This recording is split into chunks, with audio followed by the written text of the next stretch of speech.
बिस्मिल्लाहिर्रहमानिर्रहीम। नाज़रीन अस्सलाम वालेकुम, मैं हूँ इमरान वसीम। नाज़रीन, आज 11 नवंबर है, दिन है मंगल का और साल 2025। एक एक करके तमाम ख़बरों की डिटेल्स इस प्रोग्राम में आपके साथ हम शेयर करेंगे। सबसे पहले हम बात कर लेते हैं इमरान खान के बयान पर, जो वफाकी वज़ीर अता तारड़ की जो अदालत में तलबी हुई है। इस खबर से अपने प्रोग्राम का आगाज़ करेंगे और इसके बाद हमारे वीडियो लॉग की जो दीगर अहम खबरें हैं, फिर उनकी तफसीलात आपकी खिदमत में पेश करेंगे। लेकिन ब्लॉग का आगाज़ करने से पहले आपसे दरख्वास्त करेंगे कि चैनल को सब्सक्राइब कर लें, बेल आइकॉन का बटन प्रेस करें। वीडियो पसंद आए तो इसे लाइक और शेयर ज़रूर कीजिएगा। नाज़रीन, इमरान खान साहब जो कि अडयाला जेल में कैद हैं, 2016 की बात है जब इमरान खान साहब अपोजिशन कर रहे थे और पनामा का स्कैंडल मंजर आम पे आया था। तो इमरान खान की जानिब से उस वक्त के जो पंजाब के वज़ीर आला थे, आजकल के वो वज़ीर आज़म पाकिस्तान हैं, शहबाज शरीफ, उन पे इल्ज़ाम लगाया गया कि पनामा के स्कैंडल पर खामोशी अख्तियार करने के लिए इमरान खान साहब ने कहा कि शहबाज शरीफ ने उन्हें 10 अरब की ऑफ़र की है।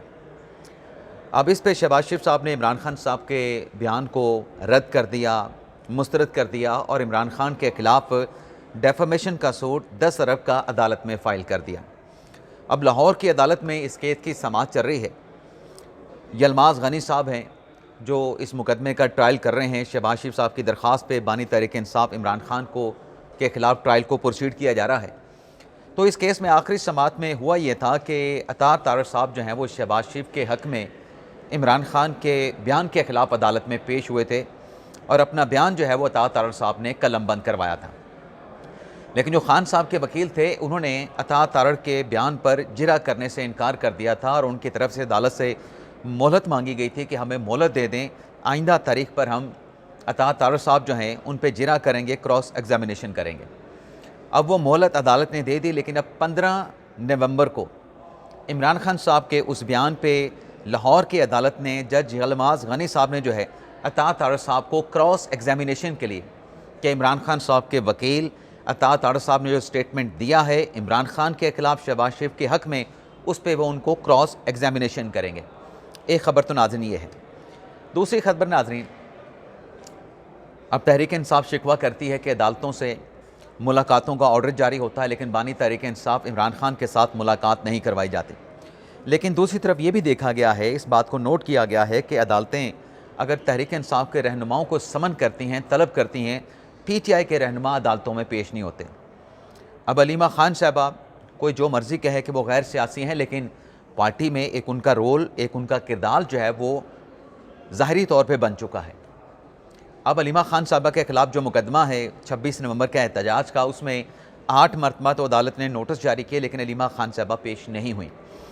अब ATC अदालत रावलपिंडी ने जज अमजद अली शाह साहब ने 9वीं मरतबा अलीमा खान साहबा का जो अरेस्ट वारंट है वो जारी कर दिए हैं।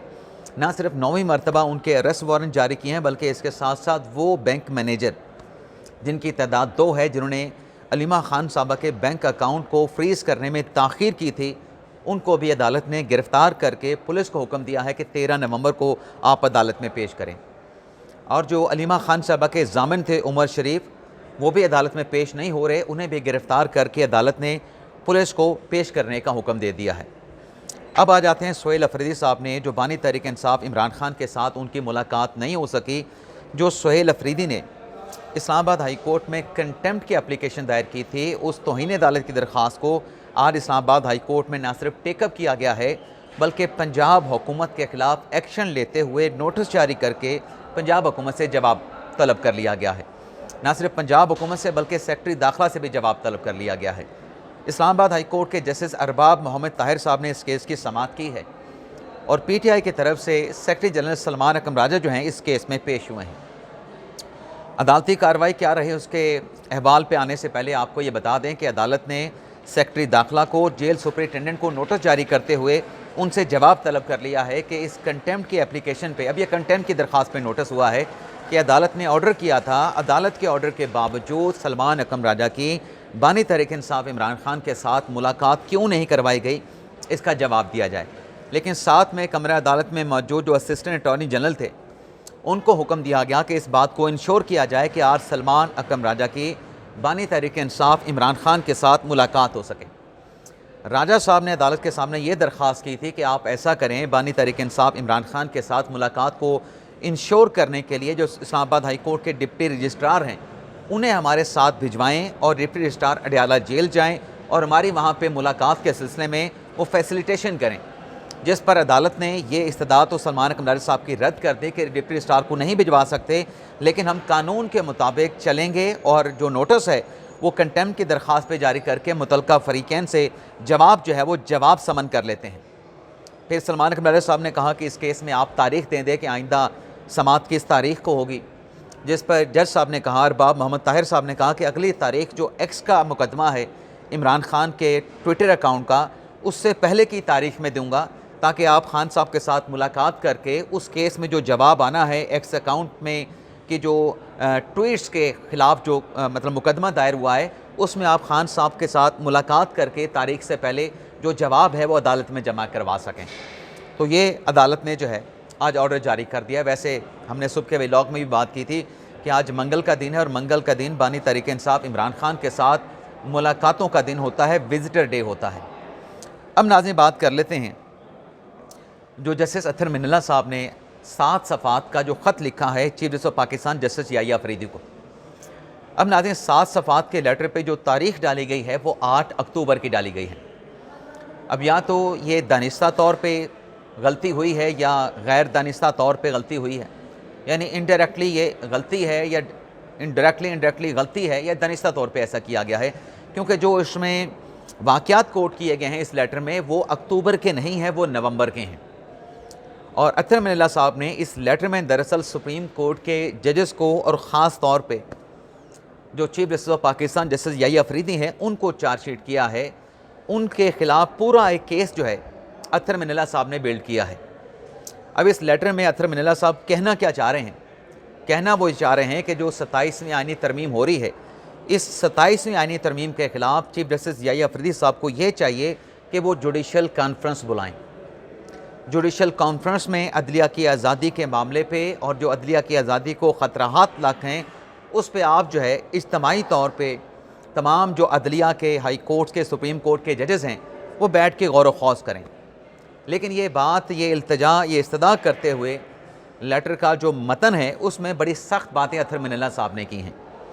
वो सख्त बातें क्या हैं और याहिया अफरीदी साहब को कैसे चार्जशीट किया है, अब ये डिटेल आपके साथ हम शेयर करते हैं। अत्तर मिन्नल्ला साहब नाज़रीन अपने लेटर में ये लिखते हैं कि जो बुनियादी हकूक़ हैं सुप्रीम कोर्ट में फंडामेंटल राइट्स को जो यहाँ पे मोनूमेंट बनाया गया है, उस मोनूमेंट की जो संगे मरमर की जो दीवारें हैं, जो मीनार हैं, वहाँ पर तो बुनियादी हकूक़ को जो है वो कुंदा यानी कुंद कर दिया गया है, लिख दिया गया है। लेकिन ये बुनियादी हकूक़ अत्तर मिन्नल्ला साहब कहते हैं कि अवाम को दस्तयाब नहीं है। अब हम अत्तर मिन्नल्ला साहब के लेटर के मंदरजात भी आपके साथ शेयर करेंगे और साथ साथ उसका एनालिसिस भी करते जाएंगे। अत्तर मिन्नल्ला साहब ने कहा कि हम जजेस अवाम को बज़ाहिर जो मालूम होता है उस अवाम को मालूम चीज़ को हम नामालूम कह के जो है अवाम को धोखा देते हैं। अत्तर मिन्नल्ला साहब कहते हैं कि जो साबिक वज़ीर आज़म थे शहीद जुल्फ़िकार अली भुट्टो, उनको गैर आइनी तौर पे ओहदे से हटाया गया। ना सिर्फ गैर आइनी ओहदे तौर पे उनके ओहदे से बरतरफ किया गया बल्कि उनको अदालती फांसी भी दी गई। वो कहते हैं कि ये नाकाबिले माफ़ी ख़यानत थी और गैर मुंतखब अनासर की जानिब से बेनज़ीर भुट्टो पर भी जुल्म व सितम किए गए। अब ये गैर मुंतखब अनासर किसकी बात हो रही है? ये ज़िया उल हक़ की बात हो रही है, ये परवेज़ मुशर्रफ की बात हो रही है ग़ालिबन, लेकिन ज़्यादा बात जो है वो ज़िया उल हक़ की हो रही है कि गैर मुंतखब अनासर की जानिब से मोहतरमा बेनज़ीर भुट्टो पर जुल्म सितम किए गए और बाद अज़ां यही जबर और जुल्म जो है नवाज़ शरीफ और उनकी बेटी मरीम नवाज़ पर नाअहली, तज़लील, हरासा करके, और ये तमाम वाक़यात जो है ये अदालती हिस्ट्री से अलग थलग नहीं है कि गैर मुंतखब अनासर की तरफ से जो मुंतखब लोग थे उनके ऊपर जबर और जुल्म सितम किया गया। और आगे चल के अत्तर मिन्नल्ला साहब कहते हैं कि यही रुझान, यही सलूक जो है साबिक सदर और मौजूदा सदर आसिफ अली ज़रदारी और शहबाज शरीफ के साथ भी यही रुझान का शिकार हुए, विक्टिम बने हैं। अत्तर मिन्नल्ला साहब लेटर में कहते हैं कि जब मजबूत ताकत को चैलेंज किया जाता है तो वो मुनज़्ज़म तरीके से जो चैलेंज करने वाले होते हैं उनका ख़ात्मा कर देते हैं, उनको ख़त्म कर देते हैं। अत्तर मिल्ला साहब कहते हैं कि अशराफिया के कब्ज़े को बरकरार रखने के लिए अवाम की जो मर्ज़ी है उसको पामाल किया जाता है।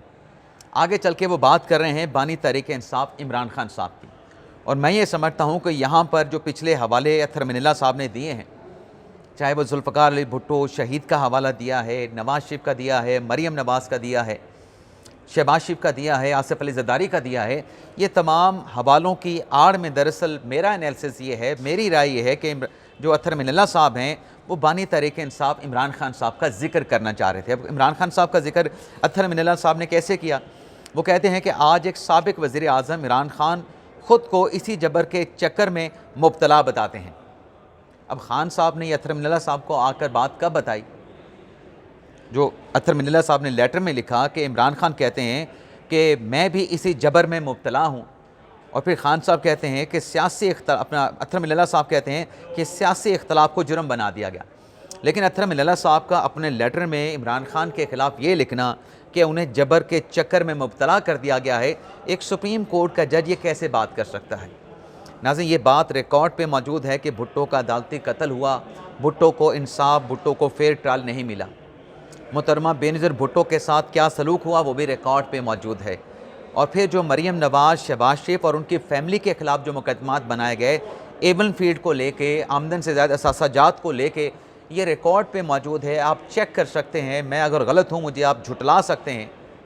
जो आमदन से ज़्यादा असासाजात के रेफरेंस शरीफ ख़ानदान के ख़िलाफ़ फ़ाइल हुए थे, उसमें कोई ऐसी असेसमेंट नैब ने रेफरेंस में नहीं लगाई थी कि नवाज़ शरीफ की दरअसल आमदन क्या थी और उनके जो असासे हैं वो आमदन से कितने ज़्यादा हैं। ऐसी कोई असेसमेंट पेश नहीं की गई थी, लेकिन चूँकि उन्हें एक सियासी इंतकाम का निशाना बनाना था तो उनके ख़िलाफ़ ये रेफरेंसेस बनाए गए। कैसे रेफरेंस बने ये किसी से ढके छुपे नहीं।